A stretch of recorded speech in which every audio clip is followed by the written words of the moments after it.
प्रधानमंत्री नरेंद्र मोदी का 1 घंटे 17 मिनट का एक इंटरव्यू देखा। उस इंटरव्यू में प्रधानमंत्री कह रहे हैं कि अभी जो हुआ है वो ट्रेलर है। अरे प्रभु, 3612 दिन सरकार चलाने के बाद ये ट्रेलर है।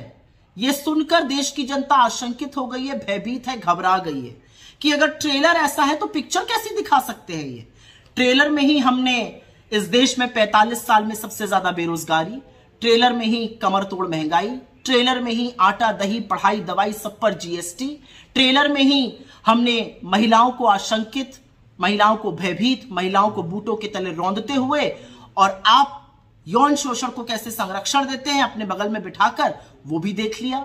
ट्रेलर में ही इस देश ने देखा कि कैसे आवाज उठाने वालों की आवाज का दमन किया जाता है। ट्रेलर में ही लोगों ने देखा कि अगर पेपर लीक होता है और अगर लोग नौकरी की मांग करते हैं तो आप उन पर लाठियां बरसाते हैं। ट्रेलर में ही लोगों ने देखा कि अन्नदाताओं पर आप सिर्फ लाठियां ही नहीं बरसाते, बम आंसू गैस के गोले भी छोड़ते हैं, उनके लिए रास्ते खुदवा देते हैं, उनसे झूठे वादे करते हैं। तो ट्रेलर में इस देश ने बहुत कुछ देख लिया और अब ये देश हाथ जोड़ के कह रहा है, प्रभु बख्श दीजिए, झोला उठाने का वक्त आ गया है, हमने भी मन बना लिया है, आपको भी जाना है, इधर उधर की बातें मत कीजिए। प्रधानमंत्री जी बिना पलक झपकाए आप इलेक्टोरल बॉन्ड पे बात कर रहे हैं। इलेक्टोरल बॉन्ड पे आपके गोरख धंधे की कलई इस देश के उच्चतम न्यायालय ने खोली है कि कैसे चंदा दो और धंधा लो और वसूली रैकेट आप चला रहे थे। क्रमवार तरीके से नाम और डेट के साथ यह स्पष्ट हो चुका है कि जब आपको कोई चंदा देता था तो उसको बड़े बड़े कॉन्ट्रैक्ट मिलते थे, आप कट ले रहे थे। यह भी साफ हो चुका है कि अपनी सीबीआई, ईडी, इनकम टैक्स से आप उस हर जगह छापा डालवाते थे जहां पर बाद में या तो कार्रवाई स्थगित हो जाती थी, कोई अप्रूवर बन जाता था। तो यह वसूली रैकेट, ये एक्सटॉर्शन रैकेट आप चला रहे थे।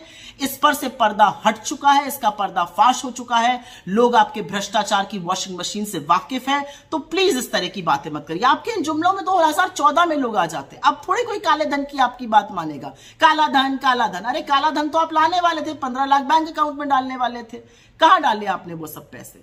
असलियत यह है कि नीरव मोदी से लेकर मेहुल चोकसी तो किसी को तो वापस आप लेकर आ नहीं पाए। काले धन की बात करते हैं। फिर आपने कहा मैं गारंटी देता हूं प्राण जाए पर वचन न जाए।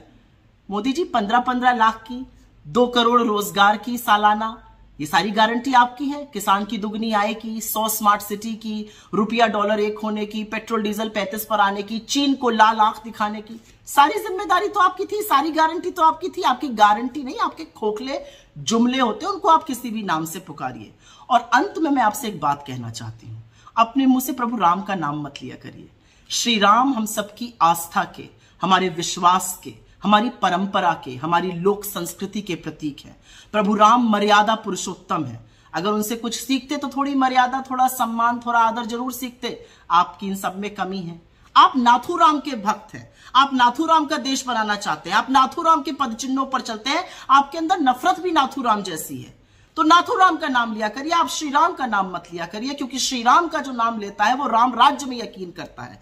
उस राम राज्य में यकीन करता है जहां पर दैहिक दैविक भौतिकता पर राम राज नहीं कहूं व्यापा, जहां पर गरीबों, शोषितों, वंचितों, युवाओं, किसानों, महिलाओं का सम्मान होता है।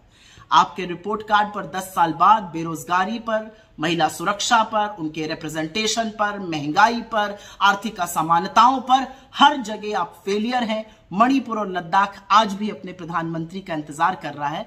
थोड़ा टाइम निकालिए, वहां चले जाइए। अगले इंटरव्यू में मणिपुर पर बात जरूर करिएगा, नौकरियों पर बात जरूर करिएगा, महंगाई पर अपना मुंह जरूर खोलिएगा। अन्यथा इंटरव्यू देने का क्या फायदा? इलेक्शन रैली में तो बड़ी बड़ी फेंकते ही हैं आप।